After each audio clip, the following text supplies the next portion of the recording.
नमस्कार साथियों, career point के यूट्यूब चैनल पे मैं सुधीर मौर्य आप सभी का स्वागत करता हूं। जैसा कि हमने ये जो अपने ऑनलाइन क्लासेस शुरू की हुई हैं, तो इसमें हमने कई सारी सीरीज भी शुरू की हुई हैं। इसमें आज की क्लास जो है वो हिंदी से ओरिएंटेड है और हिंदी का एक महत्वपूर्ण टॉपिक है जिसका नाम है शब्द भेद। हम इसकी आज शुरुआत करने जा रहे हैं, लेकिन इस क्लास को शुरू करने से पहले मैं आप सबसे ये कहना चाहूँगा कि आप लोग हमारे चैनल को ज़रूर सब्सक्राइब करें और साथ ही उसके बगल में जो बेल आइकन है उसे भी प्रेस करें। उससे ये होगा कि हमारी जो भी आगे आने वाली वीडियोस होगी उनकी नोटिफिकेशन आपको समय से मिलते रहेंगे। ठीक है दोस्तों, फिर आइए हम लोग आज की क्लास शुरू करते हैं। देखिए, हमने हिंदी में अभी तक जो चैप्टर आपको पढ़ाए हैं उसमें एक सबसे महत्वपूर्ण था पिछला वीडियो, वर्णमाला क्रम। वर्णमाला क्रम अगर आपने पढ़ा होगा तो उसमें आपने देखा होगा कि हमने बताया था कि वर्ड किसे कहते हैं। आज उसका अगला यूनिट है जिसका नाम है शब्द भेद। शब्द भेद यहाँ ये देखने में एक छोटा टॉपिक है, लेकिन इसमें ऐसे ऐसे कुछ कॉन्सेप्ट हैं जो आपको हर एग्जाम में 4-5 क्वेश्चन दे के जाएंगे अगर आप उसे समझ पाएँ तो। इसमें एक प्रॉब्लम यही है कि देखने में तो इसके सारे टॉपिक बड़े आसान लगते हैं, लेकिन वही जब फैक्चुअल क्वेश्चन पेपरों में आने लगते हैं, आप देखेंगे कि समीक्षा अधिकारी के पेपरों में इसके क्वेश्चन या टेट सीटेट सब में मिलेंगे क्वेश्चन। जब ये क्वेश्चन आते हैं तो इसमें बहुत थोड़े बारीकी अंतर होती है, जिसके चलते आपके मार्क्स चले जाते हैं। तो आइए हम उन सारे डाउट्स को दूर करेंगे और लास्ट में एक फ्लो चार्ट के मेथड से पूरे चैप्टर को कंप्लीट करेंगे। सबसे पहले आइए देखते हैं कि शब्द किसे कहते हैं। देखिए, शब्द से तात्पर्य क्या होता है कि शब्द जो है वर्णों का एक सार्थक क्रम है। वर्णों का क्या है? एक सार्थक क्रम। देखिए, वर्णों का सार्थक क्रम, इससे मतलब क्या है? जैसे कि वर्ड क्या है? वर्ड कहा जाता है कि भाषा की सबसे छोटी इकाई जो होती है वो वर्ड होती है, लेकिन अगर उसी भाषा को आप सार्थक रूप में देंगे तो क्या बनेगा? शब्द बनेगा। जैसे मान लीजिए, सार्थक के हिसाब से मैंने कहा कि 2 टाइप के शब्द होते हैं, एक होते हैं सार्थक और एक होते हैं निरर्थक। जैसे कि मान लीजिए मैंने एक शब्द लिखा पानी, तो पानी लिखा तो पानी एक सार्थक शब्द भी और एक क्रम में पानी जो मैंने लिखा, अगर इसी के क्रम को मान लीजिए मैं पलट दूं और मैंने लिख दिया यहाँ पे नीपा, तो देखिए जो पानी है वो अपना एक अर्थ देता है जिसका अर्थ आप समझ पा रहे हैं, लेकिन यही मैंने नीपा लिखा तो एक क्रम भी इसका बदल गया और उसका अर्थ आप पता करना चाहेंगे तो ऐसा कोई अर्थ नहीं है। तो इसीलिए शब्द क्या होते हैं? बेसिकली जो भी सार्थक शब्द होते हैं वो एक क्रमिक ढंग से होते हैं और उनका अपना कुछ अर्थ होता है। तो आखिर इन शब्दों के निर्माण में, इनकी उत्पत्ति में, इनके अर्थ में या इनकी रचना में जितने भी प्रकार हैं उसी को हम क्या कहते हैं? शब्द भेद। तो आइए दोस्तों, हम लोग अभी इस चैप्टर को शुरू करते हैं कि शब्द भेद के कितने प्रकार हैं। देखें, तो ये आप समझ पाए होंगे। अब आते हैं शब्द भेद के प्रकार। तो इसमें अलग अलग कई सारे प्रकार हैं। हम पहले शुरुआत करते हैं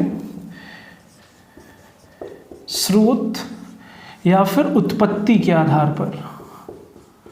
स्रोत या फिर उत्पत्ति के आधार पर शब्द के प्रकार। देखिए, अगर इस आधार पे आप देखेंगे तो इस आधार पे कहा जाता है कि इसके जो प्रकार हैं, जैसे पहला जो प्रकार है इसको कहा जाता है तत्सम शब्द। ये बहुत ही इंपॉर्टेंट टॉपिक है, देखिएगा। इसमें जो प्रकार आएंगे, एक आएगा तत्सम, एक है कहा जाता है तद्भव, तीसरा जो होता है उसे कहा जाता है देशज, फिर उसके बाद एक चौथा होता है उसे कहा जाता है विदेशज, या फिर इसे ही आगत भी कहा जाता है, और एक इसमें 5वां प्रकार उसे हम कहेंगे संकर। देखिए, इसे समझने का प्रयास करें। मैं एकदम आसान शब्दों में आपको बताऊंगा। तत्सम शब्द देखते होंगे कि पेपरों में कभी कभी आते हैं क्वेश्चन कि इसमें से तद्भव छाटिए या तत्सम छाटिए। इसके लिए क्या करते हैं कई लोग कि बहुत सारे 100, 150, 200 तद्भव तत्सम याद करके जाते हैं और पता चला वो पेपर में पूछा भी नहीं। तो हम कहते हैं कि अगर आप उसमें कोई एक ऐसा तरीका निकाल लें जिससे आपको एक एक वर्ड याद करने की जरूरत ना पड़े, बल्कि एक कॉन्सेप्ट आपके माइंड सेटअप में रहे कि क्वेश्चन है और देख के आप उसका उत्तर कर दें, तो इसी मेथड को फॉलो करते हुए मैं आपको समझाऊंगा। पहले तो एक आते हैं इसके परिभाषा पे, जो इसके एक्चुअल परिभाषा है। तत्सम से तात्पर्य ये है तत् प्लस सम। तत् प्लस सम अगर इसका विच्छेद करेंगे तो इसका अर्थ ये होता है तत् प्लस सम माने उसके जैसा। यानी किसके जैसा? तो यानी हिंदी की उत्पत्ति भी आप देखेंगे किस भाषा से? संस्कृत। तो कहा जाता है ऐसे शब्द जो संस्कृत भाषा से सीधे हिंदी भाषा में ले लिए गए हैं, यानी जो शब्द संस्कृत के जैसे ज्यों के त्यों हिंदी में ले लिए गए, हम उसे क्या कहते हैं, तत्सम। यानी उसमें हमने कोई बदलाव नहीं किया, बल्कि संस्कृत में जैसे प्रयोग होता है वैसे हम हिंदी में ले लेते हैं, और उसे कहा जाता है शुद्ध, क्योंकि संस्कृत शुद्ध एवं परिष्कृत माना जाता है। तो ऐसे शब्द जो शुद्ध हैं उन्हें हम क्या कहते हैं, तत्सम। जैसे मान लीजिए मैंने लिख दिया यहाँ पे अग्नि, अग्नि लिख दिया, तो अग्नि है ये एकदम शुद्ध शब्द है। फिर मान लीजिए मैंने लिख दिया पाषाण, जिसे आप आमतौर पे पत्थर कहते हैं, तो हमने कहा पाषाण, ये हो गया। या फिर मान लीजिए आपने लिख दिया दुग्ध, या फिर आपने लिख दिया भ्रमर। तो ये सब जो भी उदाहरण हमने लिखा है ये सब क्या है, तत्सम है। तत्सम में एक चीज़ का आपको और ध्यान रखना है कि जो तत्सम शब्द होते हैं इनमें एक खास बात ये होती है कि आप देखेंगे इसमें आमतौर पे आधा अक्षर का प्रयोग आपको मिल जाएगा। यानी कभी तद्भव तत्सम आपको छांटने के लिए दे दे, यानी इनमें से आप अलग करें कौन तद्भव है कौन तत्सम, तो आप 99.9% केस में देखेंगे कि अगर कोई शब्द है और उसमें आधा अक्षर का प्रयोग है अगर, तो आप एकदम श्योर रहिए कि वो तत्सम की होगा, क्योंकि तद्भव में ऐसा नहीं अक्सर आपको मिलेगा। एक आध अपवाद मिल सकते हैं, वरना तत्सम का सबसे अच्छा पकड़ने का तरीका ये है।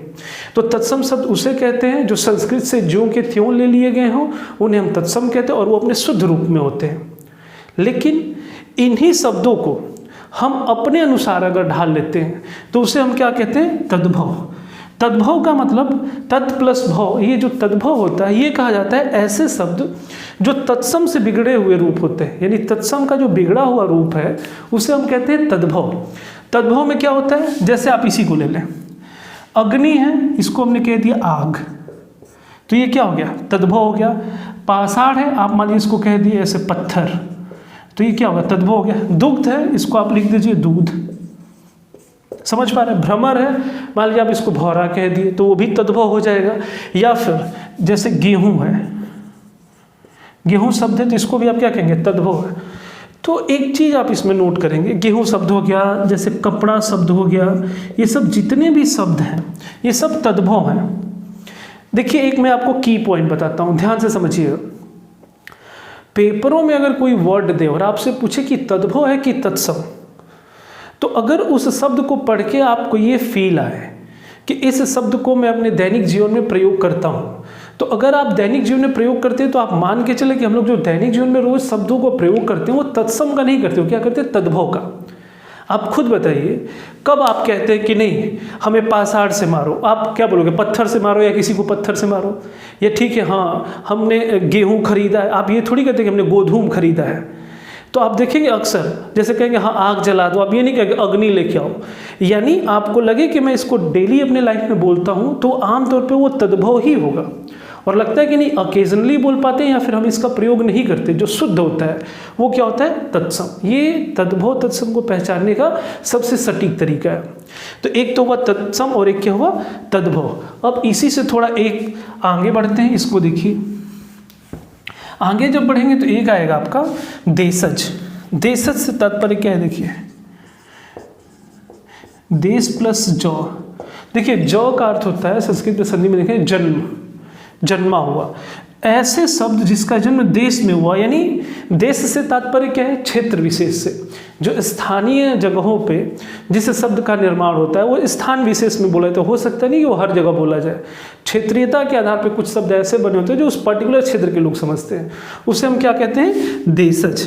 यानी तत्सम एकदम शुद्ध, तद्भव इससे बिगड़ा हुआ, और सबसे बिगड़ा हुआ जो रूप होता है वो क्या होता है, देशज।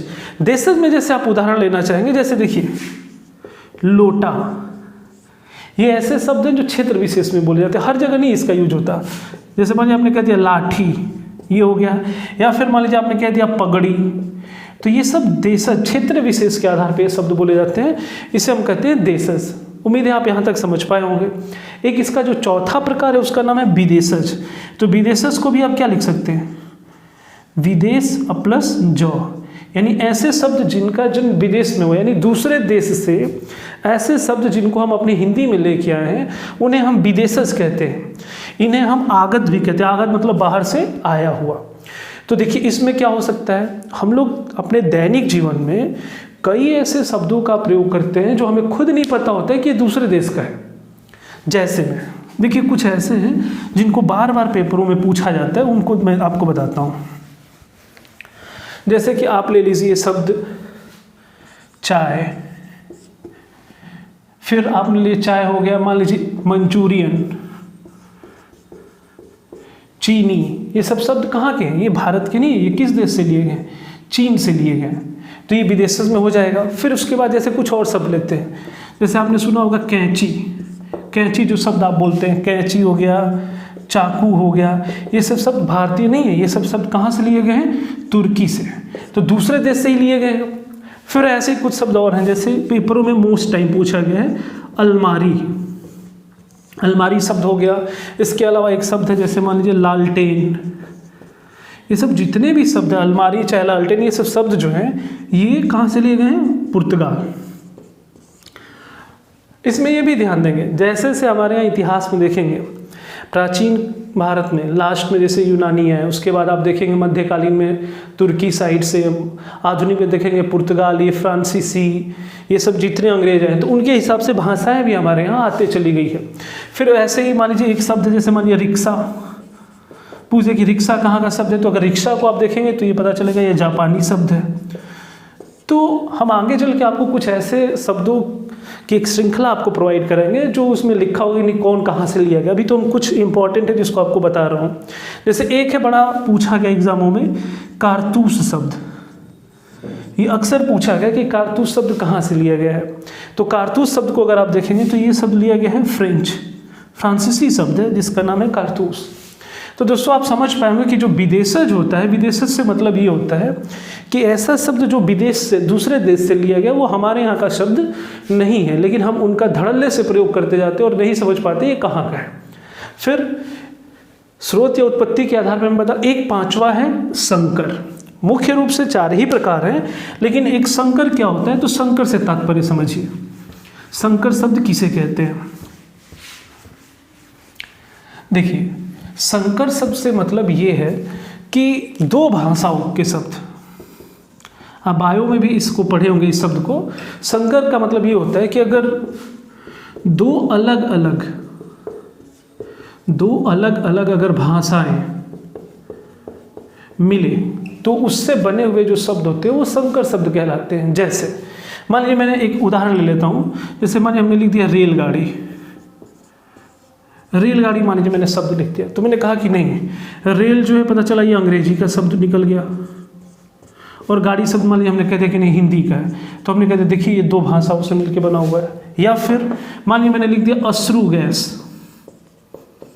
अश्रु गैस है तो अश्रु किसका है? संस्कृत का है, और गैस शब्द क्या है? ये अंग्रेजी शब्द है। तो आप कह देंगे कि अश्रु गैस क्या है? संस्कृत और अंग्रेजी का कॉम्बिनेशन। तो आप कह देंगे ये संकर शब्द है। ये कौन सा शब्द है? ये भी संकर शब्द है। तो ऐसे बहुत सारे ऐसे शब्द हैं जो संकर शब्द के अंतर्गत आते हैं। तो हमने जो आज शब्द भेद चैप्टर शुरू किया उसमें मैंने कहा जो इसका पहला प्रकार है वो स्रोत या फिर उसकी ऐतिहासिकता या फिर उसकी उत्पत्ति के आधार पे उसके जो मुख्य प्रकार हैं वो है तत्सम, तद्भव, देशज, विदेशज और संकर। अब हम आते हैं इस शब्द के दूसरे टाइप पे। देखिए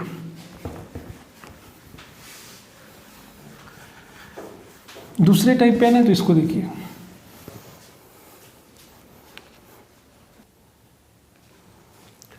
इसमें जो शब्द भेद है तो इस शब्द भेद में अगर हम इसका दूसरा टाइप देखें, जैसे पहला हो गया हमारा कि उत्पत्ति के आधार पे था, जो दूसरा इसमें होगा वो होगा हमारा दूसरा इसमें रचना के आधार पे। ये ध्यान रखिएगा, ये पेपरों में पूछता है आपसे कि ये बताइए रचना के आधार पर शब्द के कितने प्रकार हैं। तो अगर रचना के आधार पे आप देखेंगे तो इसके 3 प्रकार माने गए हैं। पहला माना गया है रूढ़ शब्द, सबकी परिभाषाओं को आप ध्यान से समझेंगे और थोड़े थोड़े ट्रिक को भी समझेंगे। रूढ़ शब्द है एक, दूसरा है यौगिक शब्द, और जो आपका तीसरा है वो है आपका योग रूढ़, योग रूढ़ शब्द। देखें रूढ़ शब्द से क्या तात्पर्य है? रूढ़ शब्द का अर्थ ये होता है कि ऐसे शब्द जिसका अब और अधिक खंड न किया जा सके। यानी अगर उसे आप तोड़ने की कोशिश करेंगे तो फिर उसका अर्थ भी गायब हो जाएगा, फिर उससे कुछ नहीं बन पाएगा। तो रूढ़ शब्द से तात्पर्य ये है जिसको जो ये भी कह सकते हैं न तो संधि, न समास, न उपसर्ग, न प्रत्यय, वो किसी के नियम से बंधा हुआ नहीं होता है और उसके और सार्थक खंड नहीं किए जा सकते हैं। इसमें आमतौर पर बहुत छोटे छोटे शब्द मिलेंगे, जैसे कि मान लीजिए हमने लिख दिया ईंट, लिख दिया, मान लीजिए मैंने लिख दिया आम, मैंने छोटे छोटे शब्द, जैसे मानिए हमने लिख दिया फल, लिख दिया कमल, लिख दिया। तो ये सब जितने छोटे छोटे शब्द, इसको अगर आप तोड़ने ईंट अलग अलग कुछ भी करने का प्रयास करेंगे फिर इनका अपना अर्थ गायब हो जाएगा। तो रूढ़ शब्द से तात्पर्य ये है जिसके और अधिक सार्थक खंड न हो सके, जिसे और तोड़ा न जा सके, उसे हम क्या कहते हैं, रूढ़ शब्द यानी फिक्स। फिर उसके बाद एक आता है यौगिक शब्द। यौगिक जैसा कि नाम से ही समझ रहे, योग यानी दो या दो से अधिक शब्दों का योग जहाँ होगा उसे हम यौगिक कहेंगे। यौगिक में आमतौर पे आप देखेंगे इसमें संधि का भी नियम हो सकता है, समास का भी नियम हो सकता है, उपसर्ग का भी प्रयोग हो सकता है, प्रत्यय का भी प्रयोग हो सकता है, यानी ये सभी नियमों से बंधा भी होगा। इसके साथ साथ इसमें दो शब्दों का योग भी हो सकता है और उसके अलावा अगर दोनों को आप अलग अलग करेंगे तो भी वो अपने अर्थ इसमें क्या करेंगे, वो देंगे। यानी यौगिक वे शब्द हैं जिनको अगर दो भागों में तोड़ा जाए तो भी वो अपने सार्थक अर्थ देंगे। जैसे कि मान लीजिए हमने लिख दिया शब्द विद्यालय, तो विद्यालय आपने लिखा तो इसको अलग करेंगे तो क्या हो जाएगा, विद्या प्लस आलय। विद्या माने विद्या हो गया और आलय माने घर हो गया, तो वो स्थान जो विद्या का घर है तो हमसे क्या कहते हैं, विद्यालय। या फिर जैसे संधि के आधार पर अलग हो सकता है, माने हमने लिख दिया प्रत्येक, तो प्रत्येक लिखा तो अगर प्रत्येक को आप चाहेंगे तो प्रति प्लस एक भी लिख सकते हैं, तो प्रति क्या हो जाएगा, उसमें उपसर्ग हो जाएगा। और यह चाहेंगे तो संधि के आधार पर भी अलग है। उसके अलावा मान लीजिए हमने एक शब्द ले लिया इसमें, जैसे मान हमने लिख दिया लेनदार, लेनदार लिखा तो लेन अलग, दार अलग, दार पता है इसमें हो गया प्रत्यय। तो हम कहते हैं कि लेनदार शब्द जो है ये दो अलग अलग हैं, दोनों का अपना अर्थ भी है और ये प्रत्यय के आधार पे नियम से क्या हुआ है, जुड़ा हुआ है। कई ऐसे भी शब्द हो सकते हैं जिसमें एक ही साथ उपसर्ग और प्रत्यय का भी प्रयोग हो। उपसर्ग प्रत्यय हम एक अपने अलग वीडियो में बनाएंगे। उपसर्ग का अर्थ होता है किसी भी शब्द का शुरुआती हिस्सा, जिसको प्रीफिक्स आप कहते हैं, और एक होता है प्रत्यय जो शब्द के अंत में लगता है, जिसे सफिक्स कहते हैं। तो जैसे मान लीजिए हमने एक शब्द लिख दिया यहाँ पे स्वतंत्रता, देखिए स्व ये भी उपसर्ग है, तंत्र एक मूल शब्द है और ता जो है ये प्रत्यय है। तो यौगिक शब्द ऐसे हो सकते हैं जो उपसर्ग, प्रत्यय, संधि, समास सभी नियमों से बंधे हो सकते हैं, सार्थक खंड उसके हो सकते हैं, अलग अलग भी अपने अर्थ देंगे और एक साथ मिलेंगे तो भी वो अपना अर्थ देंगे, लेकिन अर्थ में बदलाव नहीं होगा, जो उसका मतलब है वही रहेगा। इसमें क्या था, अलग खंड करेंगे तो उसका अपना कोई अर्थ नहीं रहेगा, बस वो जब एक रूप में रहेगा तभी उसका अपना अर्थ है। और इसका जो तीसरा हिस्सा है जिसका नाम है योग रूढ़, जैसा कि आप नाम से देख सकते हैं, योग भी इसमें होगा लेकिन उसमें रूढ़ भी रहेगा, यानी ऐसा शब्द जो यौगिक से तो बना हो लेकिन जब वो दो शब्द मिलके बनेगा तो उसका अर्थ एक तीसरा विशेष बन जाएगा और वो फिक्स हो जाएगा, यानी वो अर्थ और वो दूसरे तीसरे के लिए नहीं होगा। इसमें सबसे ज़्यादा उदाहरण आप देख सकते हैं, एक समास जो मैं पिछले वीडियो में पढ़ाया हूँ, बहुब्रीहि समास।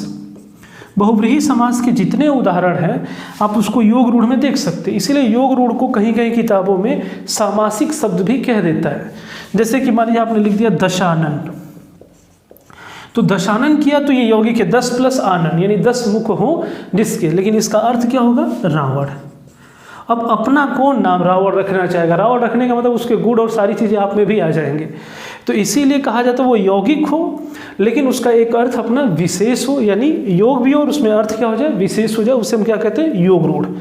तो देखेंगे दोस्तों ये हमारा रहा रचना के आधार पर शब्द भेद, पिछला था उत्पत्ति के आधार पे, ये हो गया रचना के आधार पे। फिर इसी में एक और देख लीजिए जो इसका तीसरा प्रकार है, जो इसका तीसरा प्रकार है उसे हम कहेंगे अर्थ के आधार पे। देखिए ऐसा है कि आप इसको समझ सारे लोग रहे होंगे लेकिन कुछ एक पॉइंट ऐसे मिल जाते हैं क्लास में जो आपको क्लिक कर जाएगा कि एग्जाम में यही आया क्वेश्चन और वो छोटा सा ट्रिक आपको काम कर जाए। जैसे अगर अर्थ के आधार पे शब्दों को आप देखेंगे, अर्थ के आधार पर, तो देखिए ये कितने प्रकार के होते हैं। एक होता है एकार्थी, एक एकार्थी हो गया, एक होता है अनेकार्थी, अनेकार्थी, एक होता है आपका समानार्थी, इसी को आमतौर पे हम क्या कह देते हैं, पर्यायवाची, और एक होता है विपरीतार्थी या विपरीतार्थ कह सकते हैं इसको, या फिर इसको आप क्या कहते हैं, विलोम शब्द। देखिए दोस्तों, इन चारों में क्या खास बात है, कुछ पॉइंट्स ध्यान रखिएगा। एकार्थी से तात्पर्य क्या, एकार्थी से अर्थ ये है कि वो ऐसा शब्द होगा जिसका एक ही अर्थ होगा, उससे और अलग अर्थ नहीं निकल सकता। इसका उदाहरण क्या हो सकता है, जैसे अगर आप संज्ञा पढ़ेंगे तो संज्ञा में एक होता है व्यक्तिवाचक संज्ञा, व्यक्तिवाचक संज्ञा, व्यक्तिवाचक संज्ञा माने इंडिविजुअल किसी व्यक्ति की बात हो रही है, या कोई भी एक व्यक्तिवाचक जो होगा वो एक चीज़ को ही दर्शाएगा, उससे और चीज़ों को आप नहीं समझ सकते। जैसे व्यक्तिवाचक में अगर आप देखना चाहेंगे, जैसे मानिए मैंने उदाहरण लिख दिया गंगा, तो गंगा नाम वो एक इंडिविजुअल हो गया, अब उससे एक ही अर्थ निकला, गंगा का मतलब गंगा ही होगा, आप उसको और कोई दूसरा अर्थ उसमें नहीं ले सकते। या फिर मान लीजिए जैसे शहर का नाम है पटना, तो पटना एक क्या है, एक ये भी एक व्यक्तिवाचक के अंतर्गत आएगा, अब वो पटना ही, अब उसमें और कोई आप अलग से नहीं उसका मतलब बना सकते हैं। तो व्यक्तिवाचक संज्ञा के जो उदाहरण होते हैं, नाम जो होते हैं, अक्सर वो किसके अंतर्गत आते हैं, एकार्थी। फिर अनेकार्थी में देखिए क्या होता है, अनेकार्थी में क्या होता है कि शब्द ऐसे होंगे जो अलग अलग परिप्रेक्ष्य में उसके अर्थ अलग अलग होते हैं। ये हिंदी के पेपरों में सबसे टफ हो जाता है, चाहे आपको जितना भी आता हो, ऐसे ऐसे उदाहरण पूछ दिए जाते हैं जिनके एक अर्थ तो आपको पता होंगे, लेकिन दूसरा तीसरा अर्थ किस संदर्भ में बनाया गया वो सबको नहीं पता होता। तो इसमें आप कुछ महत्वपूर्ण होते हैं जिनको आप याद करेंगे, लेकिन अनेकार्थी का उदाहरण देख लीजिए।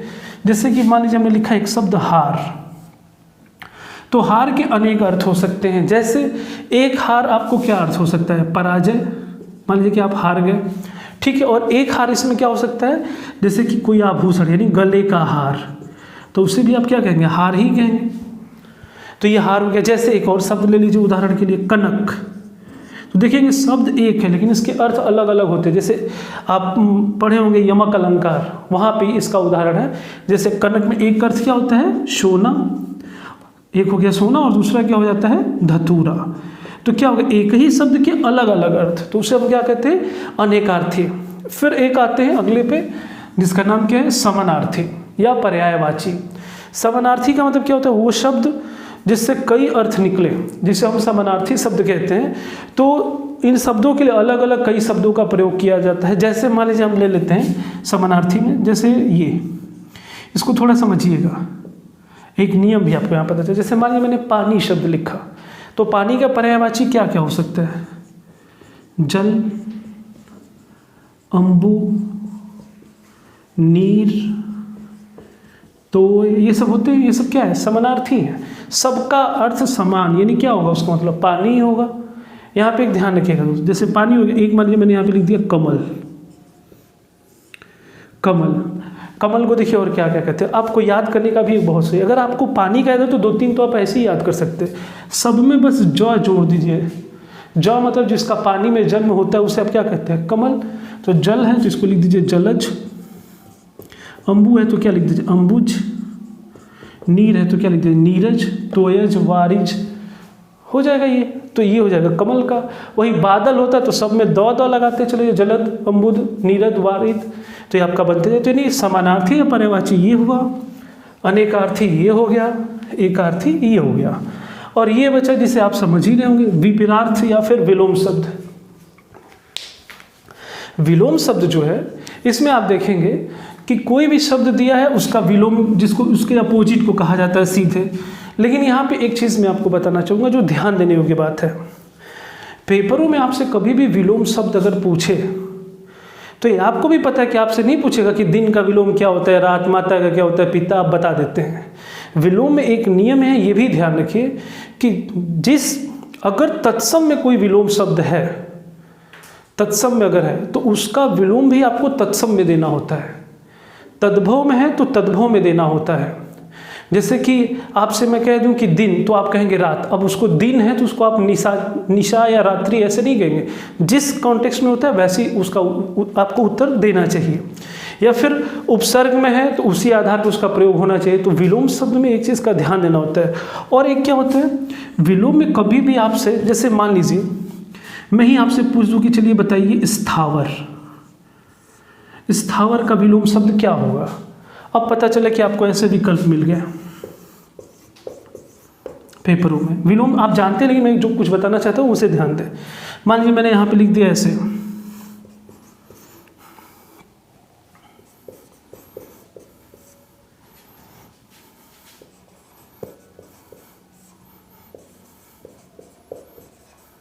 मान लीजिए मैंने ये 4 ऑप्शन लिख दिया और मैंने पूछा आपसे बताइए कि स्थावर का विलोम शब्द क्या होगा।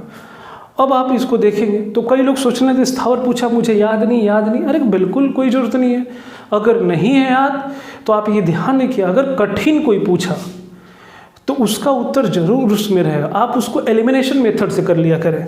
जैसे आप ऐसे देखिए, ठीक है स्थावर का मुझे नहीं आता, कोई इशू नहीं, लेकिन उसके बाकी विकल्प पे विचार करें। जैसे रात लिखा है तो रात का क्या होता है, दिन आप जानते हैं तो ये हो नहीं सकता। पिता है, ये लिंग के आधार पे, तो इसी के आधार पे इसका विलोम होगा। पिता है तो क्या हो जाएगा, माता, वो हम जानते हैं जो कि ये लिखा नहीं है। और आपको स्थावर का तो मतलब भी नहीं पता क्या है।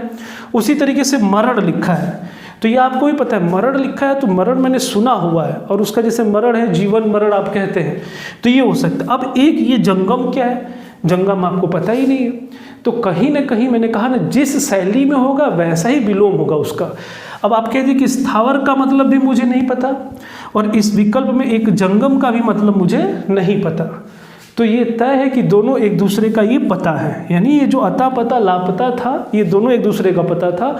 स्थावर का विलोम क्या होगा, जंगम।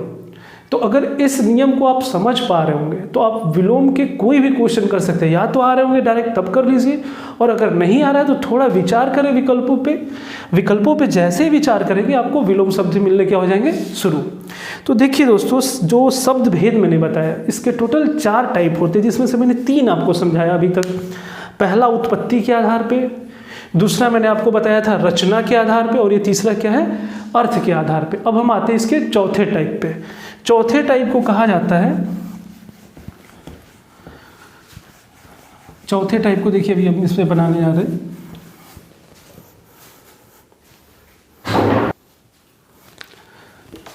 देखिए इसका जो चौथा है, इसे आप कहा जाता है कि रूप या प्रयोग के आधार पर। रूप या प्रयोग के आधार पर जो शब्द होते हैं वो 2 प्रकार के होते हैं। एक होता है विकारी शब्द, इसे ध्यान से समझिएगा, इसके लिए हम एक अलग से वीडियो बनाएंगे, वहाँ पे आपको अच्छे से समझाऊंगा। यहाँ पे भी थोड़ा सा इसे समझ लें। एक विकारी होता है और एक होता है अविकारी। विकारी शब्द से क्या तात्पर्य है और अविकारी से क्या मतलब है। देखिए विकारी का मतलब विकार उत्पन्न, यानी बदलाव। ऐसे शब्द जिनमें आप देखेंगे कि ऐसे शब्द जिनमें लिंग के आधार पे, कारक के आधार पे, क्रिया के आधार पे, अगर उसमें लिंग कारक के आधार पे, वचन के आधार पे अगर आप बदलाव कर सकते हैं तो उसे हम कहते हैं विकारी। जैसे कि मान लीजिए मैंने एक शब्द लिख दिया, मान लीजिए मैंने यहाँ पे बालक लिखा। मैंने कहा क्या इसको आप किसी आधार पे बदल सकते हैं, तो इस शब्द में बदलाव हो सकता है। बालक है, इसको मान लीजिए मैंने लिख दिया बालिका, तो हमने कहा हाँ बालक है, इसको हमने बालिका लिख दिया। यानी शब्द में बदलाव हो सकता है। ये किस आधार पे था, लिंग के आधार पे हमने बदल दिया। मानिए हमने लिखा यहाँ पे लड़के, मानिए मैंने लिखा लड़का, कहा क्या इसमें हम चेंज कर सकते हैं, बिल्कुल कर सकते हैं। मानिए मैंने इसको लिख दिया लड़के, तो हमने क्या कहा, वचन के आधार पे एक वचन था, हमने बहुवचन बना दिया इसी को, ठीक है। जैसे मानिए लड़के के लिए कुछ लाओ, हमने कहते लड़कों के लिए कुछ लेके आओ, तो पता चला के लिए कारक के आधार पे बदलाव कर दिया। यानी ऐसे शब्द जिनमें लिंग कारक वचन के आधार पे बदलाव कर सके उसे हम विकारी शब्द कहते हैं। मुख्य रूप से जैसे अगर इंग्लिश में आप पढ़ते होंगे पार्ट्स ऑफ स्पीच 8 प्रकार के जो होते हैं, वैसे हिंदी में भी जब देखेंगे तो शुरुआत के जो 4 हैं जिन्हें कहा जाता है संज्ञा, सर्वनाम, क्रिया, विशेषण, ये 4 ऐसे हैं जिनमें आप लिंग कारक और वचन के आधार पे परिवर्तन कर सकते हैं। यानी इसके जो भी शब्दों में उनमें बदलाव हो सकता है उन्हें हम विकारी कहते हैं। तो 8 में से जो शुरुआत के 4 हैं वो विकारी कहलाते हैं। जैसे कि मान लीजिए आपने कोई भी नाम लिख दिया, जैसे मैंने कहा संज्ञा में बालक, तो आपने बालिका कह दिया। मेरा, सर्वनाम, मैंने कहा था मेरी, मैंने कहा खेलता है, आपने कहा दिया खेलती है, तो खेलना क्रिया उसमें बदलाव हो गया। विशेषण, मैंने कहा कि वह काला है, आपने कहा दिया वह काली है, तो विशेषण में बदलाव हो सकता है। तो ये 4 ही है जिनमें बदलाव हो सकता है, इसे हम विकारी कहते हैं। और अविकारी को ही एक और नाम से समझा जाता है अव्यय। अव्यय यानी जिसको और खर्च ना कर सके, यानी जिसमें कोई बदलाव ना हो सके। तो जिसमें कोई बदलाव ना हो सके किस आधार पे? लिंग कारक वचन के आधार पे। तो इसमें देखेंगे तो ये 4 हो गया, और बचे 4 कौन से? विशेषण हो गया, तो यहाँ बचेगा आपका क्रिया विशेषण। क्रिया विशेषण हो गया। इसके बाद आप देखेंगे एक होता है संबंध बोधक, इसको आप अव्यय भी कहते हैं, संबंध बोधक, समुच्चय बोधक, समुच्चय बोधक, और एक हो गया आपका विस्मयादि बोधक, विस्मयादि बोधक। तो आप ध्यान रखेंगे पेपरों में कभी भी, क्योंकि 4-4 होने का मतलब क्वेश्चन बनने तय हो जाते हैं, 3 इसमें से देख के एक क्रिया दे दिया और बोल दिया कि निम्न दिए गए विकल्पों में से विकारी शब्द को पहचानिए या विकारी पद को, तो आप कहेंगे क्रिया का है तो वो विकारी हो गया। तो इन 8 में से जो शुरू के 4 हैं वो विकारी शब्द कहलाते हैं जिनमें बदलाव हो सकता है, और इसमें क्या होता है अविकारी। उदाहरण के तौर पे जैसे मानिए मैंने लिख दिया और में आप कुछ भी बदलाव नहीं कर सकते। जैसे मैंने लिख दिया आज, इस शब्द को किसी आधार पे बदलना चाहेंगे कोई बदलाव नहीं हो पाएगा। आपने लिख दिया धीरे धीरे, जैसे क्रिया विशेषण का, उसमें कोई बदलाव नहीं कर सकते आप। तो इसीलिए कुछ ऐसे जो शब्द होते हैं पर, लेकिन, तो ये सब जो भी शब्द होते हैं क्या कहलाते हैं? अविकारी। तो दोस्तों हमने शब्द के जो 4 भेद होते हैं उन चारों को मैंने आपको समझाया। अब मैं एक फ्लो चार्ट इस पे बना दे रहा हूँ कि अब हम लोग लास्ट में क्विक रिवाइंड लेते हैं और मुश्किल से 2 मिनट में सारी परिभाषाओं को बोल लेते हैं, जिससे आपको ये लगे कि हाँ हमने जो आज की पूरी क्लास की उसमें कहीं कोई डाउट नहीं, और परिभाषा एक बार सारे लोग बोल लेंगे। आप भी वीडियो देखें और घर पर इसका उच्चारण करें, जैसे मैं बोल रहा हूँ आपको यकीनन पूरा याद हो जाएगा। आइए देखते हैं उसको। अब देखिए हम इस पूरे चैप्टर को एक फ्लो चार्ट मेथड पे लेके आते हैं कि अब यहाँ से आपको अब एकदम टू द पॉइंट बोलने में आसानी भी होगी और समझने में भी कोई दिक्कत नहीं होगी। देखिए हमने जितना अभी तक एक्सप्लेन किया, अब उसको यहाँ पे फ्लो चार्ट के मेथड से देखते हैं। अब मैंने जैसे आपसे क्या जिक्र किया था कि शब्द, ये जो चैप्टर शुरू था शब्द भेद, तो शब्द से क्या तात्पर्य? तो आप कहेंगे वर्णों का सार्थक समूह क्या कहलाता है? शब्द। कितने प्रकार के होते हैं? 2, सार्थक और निरर्थक। सार्थक यानी अगर क्रम से होगा तो उसका अपना एक अर्थ होगा, उसे हम सार्थक कहेंगे, और अगर क्रम परिवर्तित हो जाए, जैसे पानी, नीपा मैंने आपको उदाहरण दिया था, तो निरर्थक शब्द हो जाएंगे। भेद के आधार पे देखा जाए इसके कितने भेद या कितने प्रकार हैं, तो हमने इसके 4 प्रकार बनाए थे। जो पहला था उसको हमने कहा था उत्पत्ति या स्रोत के आधार पे, यानी कहाँ से ये आया है, तो उस आधार पे हमने कहा था कि जो शुरुआत हुई कि संस्कृत से ही हमारा हिंदी का ओरिजिन है। तो आप देखेंगे इसमें जो पहला है जिसको कहा गया तत्सम शब्द, तत्सम को हमने क्या लिखा है? ऐसे शब्द जो ज्यों के त्यों संस्कृत से ले लिए गए उन्हें हम क्या कहते हैं? तत्सम। जैसे उदाहरण क्या है? अग्नि हो गया, मैंने कहा था आधा अक्षर रह गया, आमतौर पे वो तत्सम में होंगे। दूसरा क्या था? तद्भव। तद्भव क्या है? संस्कृत का अशुद्ध रूप हमने जो प्रयोग करते हैं उसे हम क्या कहते हैं? तद्भव। जैसे कि कपड़ा, कपड़ा आप है। फिर तीसरा हमने कहा था देशज, यानी तत्सम, तद्भव, देशज, विदेशज और संकर। देशज हमने क्या कहा था? क्षेत्रीय आधार पे, यानी जिसका जन्म देश में और क्षेत्र विशेष में हुआ हो उसे हम देशज कहते हैं। ये उससे भी खराब रूप होते हैं, जैसे कि आपने लोटा शब्द कह दिया या पगड़ी। फिर चौथा है विदेशज। विदेशज यानी ऐसे शब्द जिनका जन्म विदेश यानी बाहर से, यानी आया हुआ, यानी आगत, उसे हम विदेशज कहते हैं। जैसे कि चाय हो गया, कैंची हो गया। तो हमने जो जिक्र किए थे कुछ शब्दों की, तो वो इसमें क्या जाएंगे? विदेशज में। अंत में हमने क्या लिया था? संकर शब्द। संकर शब्द ऐसे हैं जो 2 अलग अलग भाषाओं को एक साथ मिला देने पे शब्द बनते हैं, जैसे अश्रु गैस हो गया, रेलगाड़ी हो गया, तो ये सब क्या है? संकर शब्द हैं। तो ये था हमारा पहला प्रकार। दूसरा था रचना के आधार पे। रचना के आधार पे हमने 3 भाग बनाए थे। कौन कौन से? रूढ़ शब्द, यौगिक शब्द और योग रूढ़। रूढ़ शब्द वही थे जिसके खंड और न हो सके, जैसे छोटा शब्द घर हुआ। इसके अलावा इसमें कोई भी नियम काम नहीं करता। कौन से? संधि, समास, उपसर्ग, प्रत्यय के नियम इस पे काम नहीं करेंगे। और यौगिक में क्या है? सब में ये नियम काम करता है और अलग अलग करने पे उनका अर्थ भी आता है, जैसे कि विद्यालय। और योग रूढ़ में क्या था कि यौगिक भी हो और अर्थ उसका क्या हो? रूढ़। जैसे कि समास। समास के जितने उदाहरण, समास में भी कौन सा? बहुब्रीहि। बहुब्रीहि समास के जो उदाहरण है वो आमतौर पे किसके माने जाते हैं? योग रूढ़ के। आप समझ पाए होंगे। तीसरा जो है वो हमने कहा था अर्थ के आधार पे। तो अर्थ के आधार पे हमने इसके 4 भाग बनाए। एक एकार्थी जिसका एक ही अर्थ हो, जैसे कि व्यक्तिवाचक संज्ञा जो होता है।